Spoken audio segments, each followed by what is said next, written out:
presenting a series of unfortunate events।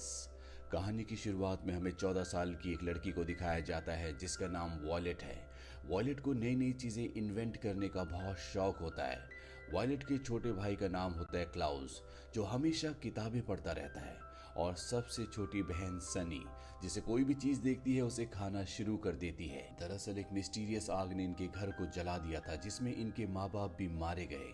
और अब जो इनका फैमिली बैंकर होता है जिसका नाम मिस्टर पो है, उनकी जिम्मेदारी है कि वो इन्हें सही जगह तक पहुंचा दें। बैंकर इन्हें इनके घर के जो सबसे पास इनके जो सबसे करीबी रिश्तेदार है जिसका नाम काउंट ओलाफ है, उनके पास ले जाते हैं। दरअसल ये एक स्टेज एक्टर है और इसका सिर्फ एक ही इरादा होता है कि किसी भी तरह से ये वॉयलेट और उसके परिवार की जितनी भी संपत्ति है उस सब को हड़प ले। लेकिन जब तक वॉयलेट 18 साल की नहीं हो जाती, बैंक के पास ही इनकी संपत्ति की पूरी देख रेख होगी। बैंकर इन तीनों बच्चों को काउंट ओलाफ के पास छोड़कर चला जाता है। ये घर देखने में बहुत ही भयानक होता है क्योंकि चारों तरफ मकड़ी के जाले होते हैं, कई जगह से घर टूटा भी हुआ होता है। और इस घर में एक ऐसा कमरा होता है जिसमें काउंट ओलाफ इन बच्चों को जाने से मना कर देता है। अब क्योंकि घर बहुत ज्यादा गंदा होता है, इसीलिए काउंट ओलाफ तीनों बच्चों को कहता है कि तुम्हें आज घर को साफ करना होगा। और ये तीनों के तीनों बच्चे घर को साफ करना शुरू कर देते हैं। कुछ देर बाद यहाँ पर काउंट ओलाफ के और भी साथी आ जाते हैं जो काउंट ओलाफ की तरह ही बुरे होते हैं। और अब काउंट ओलाफ बच्चों से कहता है कि तुम्हें खाने के लिए कुछ बनाना होगा। और जब भी बच्चे किचन में जाते हैं तो किचन बहुत ज्यादा गंदा होता है। ये पूरी मेहनत से पास्ता बनाते हैं, लेकिन फिर भी काउंट ओलाफ को बिल्कुल भी अच्छा नहीं लगता। वो कहता है कि तुम्हें कोई काम करना नहीं आता, और वो वॉयलेट के भाई क्लाउस को एक थप्पड़ भी मारता है। ये बच्चे पहले अपने माँ बाप की मौत से बहुत ज्यादा दुखी हैं। इनके पास रहने के लिए कोई भी घर नहीं है, इसीलिए ना चाहकर भी इन्हें यहीं पर रहना होगा। अब क्योंकि घर बहुत ज्यादा हॉन्टेड होता है, इसीलिए क्लाउस अपने दिमाग से यहाँ पर एक टेंट बनाती है जिसके अंदर ये तीनों के तीनों भाई बहन सो जाते हैं। अगली सुबह काउंट ओलाफ इन तीनों भाई बहनों को कोर्ट में ले जाता है और वहां पर जज से कहता है कि मैं इनका लीगल गार्डियन हूँ, इनकी पूरी कस्टडी अब मेरे पास है। कोर्ट भी इस बात को मान जाती है और वो काउंट ओलाफ को लिखित में दे देती है कि तुम इसके लीगल गार्डियन हो।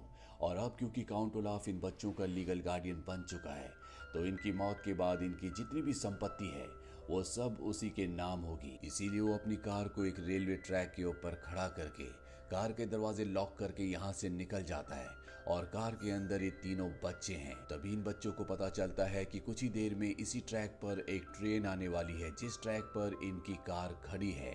ये बैंकर को कॉल भी करते हैं, पर बैंकर की कार भी रेलवे ट्रैक के आसपास ही होती है, जिस वजह से ट्रेन की आवाज से उन्हें बच्चों की आवाज सुनाई नहीं देती। और अब अगर जल्दी ये तीनों की तीनों गाड़ी से नहीं उतरे तो इनकी जान चली जाएगी। यहाँ पर गाड़ी में वॉयलेट देखती है कि एक छोटा सा स्टैचू होता है जो स्प्रिंग से हिल रहा होता है। वो उसकी स्प्रिंग को एक रस्सी में बांधती है और ट्रैक के पास जो ट्रैक का हैंडल होता है जिससे ट्रेन के ट्रैक्स को बदला जाता है, यानी कि अगर एक ट्रैक से दूसरे ट्रैक पर ट्रेन को भेजना हो तो इसी हैंडल का इस्तेमाल किया जाता है।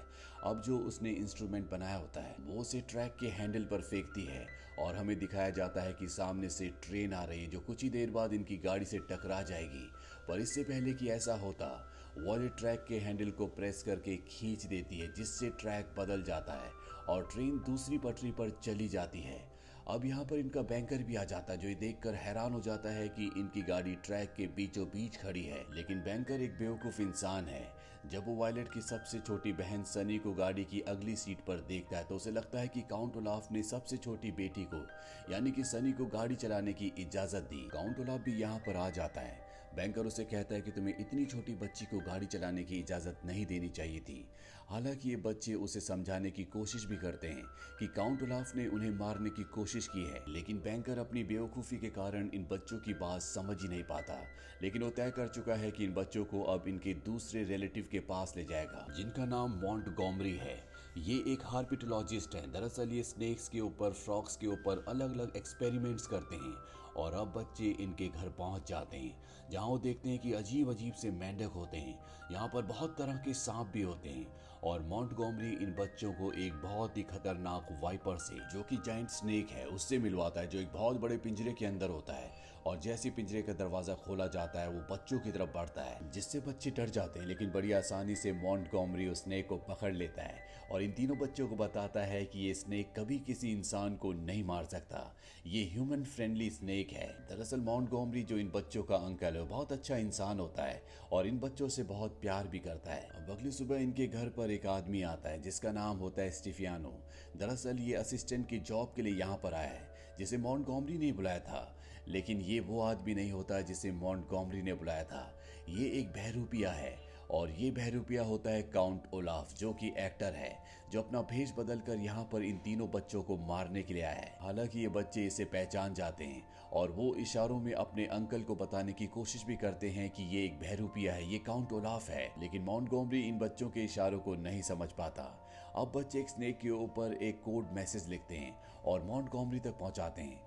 मॉन्टगोमरी उस मैसेज को देखकर समझ जाता है कि यहाँ पर जो उसका असिस्टेंट आया है वो एक बहरूपिया है और अब शायद बहुत देर हो चुकी है। मॉन्टगोमरी अचानक से गायब हो जाता है और बच्चे जब मॉन्टगोमरी को ढूंढते हैं तो उन्हें पता चलता है कि अब वो इस दुनिया में नहीं रहे। वो यहाँ पर पुलिस को बुलाते हैं और जब इन्वेस्टिगेशन होती है तो पता चलता है कि मॉन्टगोमरी की मौत उस बड़े वाइपर स्नेक के काटने से हुई है। ये जानकर बच्चे पूरी तरह से हैरान हो जाते हैं, क्योंकि अंकल ने उन्हें बताया था कि ये स्नेक कभी किसी इंसान